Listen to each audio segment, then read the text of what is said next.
Salut à tous, c'est Ilyes, j'espère que vous allez bien. On se retrouve aujourd'hui pour une nouvelle vidéo. J'avais envie de discuter avec vous de l'avenir d'un combattant de MMA français qui est extrêmement populaire. Honnêtement, il n'y a pas une semaine, voire même un jour, sans qu'on entende parler de lui. Ce combattant, c'est bien sûr Cédric Doumbé qui en ce moment enchaîne les interviews. Je pense qu'il est en tournée médiatique. Il a fait des interviews avec des grands médias, notamment TF1, Téléfoot. Des interviews accordées à des youtubeurs populaires aussi comme Guillaume Play et surtout une interview qu'il a accordée à beIN Sports il y a presque une semaine et dans laquelle il fait une révélation en fait.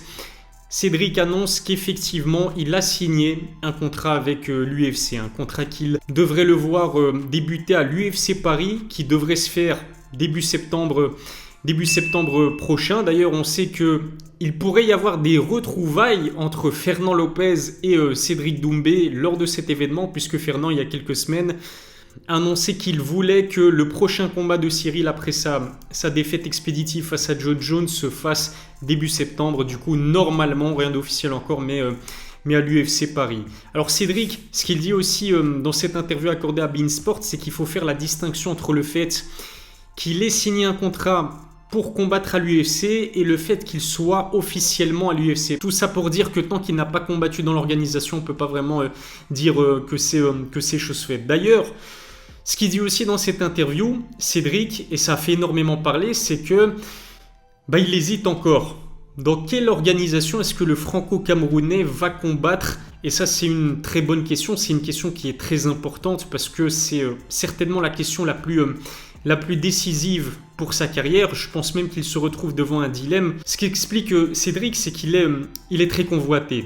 Et c'est pas une surprise qu'il soit très convoité parce que déjà de 1, il a 30 ans, il est encore jeune, il a 4 combats pour 4 victoires en MMA, 4 finishes en plus de cela, ce qui veut dire que il est spectaculaire dans un octogone et au-delà de ça, il a un parcours en kickboxing incroyable. C'est, je pense, sans aucun doute, le kickboxer français le plus couronné de l'histoire, le meilleur kickboxer de l'histoire de la France. Il a été 11 fois champion du monde au Glory Kickboxing, qui est l'organisation numéro 1 de ce sport. Et puis il est populaire, il manie le trash talk comme personne. C'est vrai que culturellement, en fait, en francophonie, on n'a pas l'habitude de voir des personnalités comme ça qui arrivent à dire absolument tout ce qu'elle pense sans avoir peur de froisser quelqu'un. Et c'est exactement, je pense, l'une des raisons qui fait que Cédric est à ce point populaire, c'est parce qu'il dit absolument tout ce qu'il pense et il s'en fout complètement des conséquences. Et du coup, Cédric, il hésite entre plusieurs organisations, l'UFC, le Bellator et le PFL. D'après lui, le Bellator en particulier, mais le PFL aussi, c'est certainement le cas, lui propose une grosse somme d'argent et oui, voilà, c'est vrai qu'à un moment donné, il faut être égoïste, il faut penser à soi-même. Je ne sais pas si Cédric a déjà des enfants, mais il envisage certainement de fonder sa famille. Il faut remplir le frigo comme il le dit, et le Bellator et le PFL, qui sont quand même des très belles organisations de MMA, lui proposeraient, d'après lui en tout cas, une belle somme d'argent. Je sais de sources sûres que le KSW a déjà essayé de le contacter, de discuter avec son équipe. Le KSW, ça reste aussi une très belle organisation de MMA en Europe et il paye bien. D'ailleurs, Saladin Parnasse en a déjà parlé. Le truc, c'est que je vous parlais de Saladin Parnasse justement. On a tous envie de voir Saladin combattre un jour à l'UFC.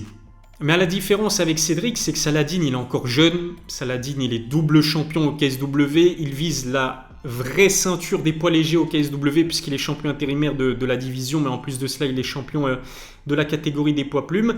Alors certes, c'est vrai qu'il y a des détracteurs à Saladin qui lui reprochent de ne pas encore être signé à l'UFC, mais Saladin, il n'a que 24 ans, il a absolument tout le temps pour continuer de monter sa marque, de monter son nom, de se faire connaître et un jour de signer à l'UFC quand il sera prêt. Par contre, Cédric, il a déjà 30 ans, alors certes, 30 ans c'est jeune, mais c'est pas si jeune que ça non plus parce que au moment où il choisira sa prochaine organisation, il y aura de grandes chances pour qu'il termine sa carrière de combattant dedans. Et puis aussi, encore une fois, à la différence avec Saladin, c'est que contrairement à Saladin, Cédric, c'est l'une des choses qui explique son succès, mais on va dire c'est à double tranchant, c'est un combattant qui parle énormément. Alors il a critiqué Cyril Gane après sa défaite contre John Jones. Certes, il y avait de la bonté dans les paroles de Cédric, mais quand même, on peut dire qu'il a vivement critiqué Cyril Gane. Il lui a reproché le fait d'être un bon gamin justement et de ne pas être assez méchant, notamment pendant les face-à-face. Il a aussi critiqué ouvertement Nassourdine Imavov après sa défaite contre Sean Strickland. Il a même dit, le franco-camerounais, qu'à sa place, à la place de Nassourdine, il aurait tout simplement pulvérisé Sean Strickland. On sait que Cédric, ça fait de nombreux mois, de nombreuses années même, qu'il dit qu'il est capable d'éteindre Kamaru Usman, Conor McGregor. Récemment, il a même dit qu'il pouvait éteindre Khamzat Chimaev. Le voir faire volte-face et dire que finalement, il pourrait ne pas signer à l'UFC après nous avoir vendu autant de rêves. Il faut dire la vérité, je reste le maximum objectif.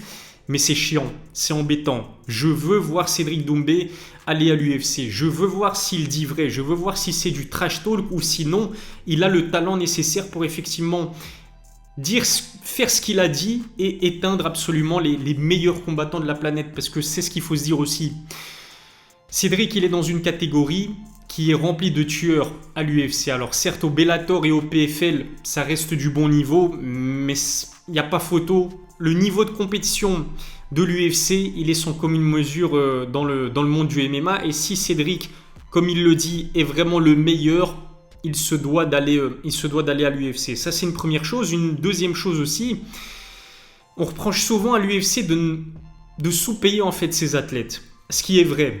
Comparé à des grandes ligues d'autres sports comme la NFL ou la NBA, l'UFC sous-paye et de très loin ses athlètes, ses combattants. Mais si on le compare à une échelle purement arts martiaux mixtes, l'UFC c'est l'organisation qui rémunère le mieux ses combattants. Conor McGregor, il n'y a pas un Conor McGregor au PFL, au Bellator ou dans d'autres organisations. Pareil pour Khabib, pareil pour John Jones, pareil même pour un Paulo Costa qui vient de renouveler son contrat, de prolonger son contrat avec l'UFC. Apparemment, ça fait de lui le combattant brésilien le mieux payé de l'histoire de l'organisation. Ça aurait pu être le cas aussi pour Francis Ngannou qui, d'après Dana White, aurait pu devenir le poids lourd le mieux rémunéré de l'histoire de l'organisation. En fait, ce que je veux dire par là, c'est que si on fait une moyenne, en fait, les meilleurs combattants à l'UFC touchent beaucoup plus que les meilleurs combattants au Bellator ou au PFL, malgré la mise en place du tournoi à $1 million dans ces organisations-là. Le truc, c'est que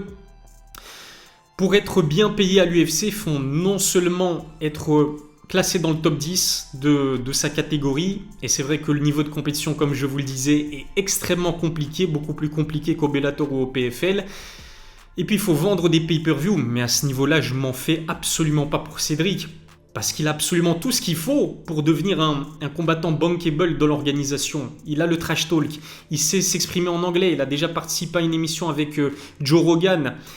Il maîtrise parfaitement sa communication, sa carrière, il la gère d'une manière très intelligente. Dans la catégorie des poids welter, même à l'heure actuelle, il n'y a pas un seul combattant qui peut regarder Cédric Doumbé droit dans les yeux en ce qui concerne le striking pur, pas même un Masvidal, j'ai même envie de dire pas même un Stephen Thompson. Et puis il a une marge de progression énorme. Cédric Doumbé, ce qu'il faut dire aussi, c'est que le top de la catégorie, le top de la division, il est vieillissant. Kamaru Usman, 35 ans, bientôt 36 ans si je ne dis pas de bêtises. Colby Covington, plus de 34 ans. Pareil pour Bilal Mohamed. Pareil pour Masvidal qui a 37 ans.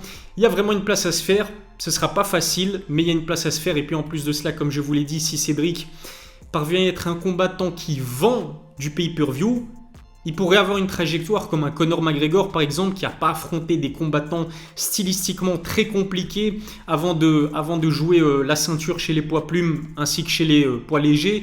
Il y a eu combien de lutteurs, il a eu combien d'adversaires type lutteur Conor McGregor pour accéder au titre? Je n'en vois qu'un, c'est Chad Mendes. Regardez par exemple Alex Pereira qui, comme Cédric Doumbé, vient du Glory Kickboxing et qui n'a eu besoin que de 3 combats pour accéder au title shot face à Israel Adesanya. Après, c'est vrai qu'il y avait une histoire avec Israel Adesanya, mais on a vu que Cédric Doumbé commençait déjà à travailler son antagonisme avec Kamaru Usman. Kamaru lui a même répondu peut-être que l'UFC, dans quelques années, s'il arrive à gagner ses 2-3 premiers combats dans l'organisation, pourrait lui proposer un combat contre Kamaru Usman qui sera vieillissant et qui, on l'a vu, n'est plus du tout à son prime physique. Si Cédric est un Kamaru comme il le dit, Ensuite, il aura certainement droit à un title shot. Après, certes, je comprends Cédric, c'est vrai que ces 2 voire ces 3 premiers combats à l'UFC, ils risquent de toucher pas grand-chose. Je pense que c'est 5000 $ pour combattre et puis c'est 5000 $ supplémentaires s'il gagne son combat. Après, il y a aussi les bonus qui rentrent en compte, les 50 000 $ de bonus.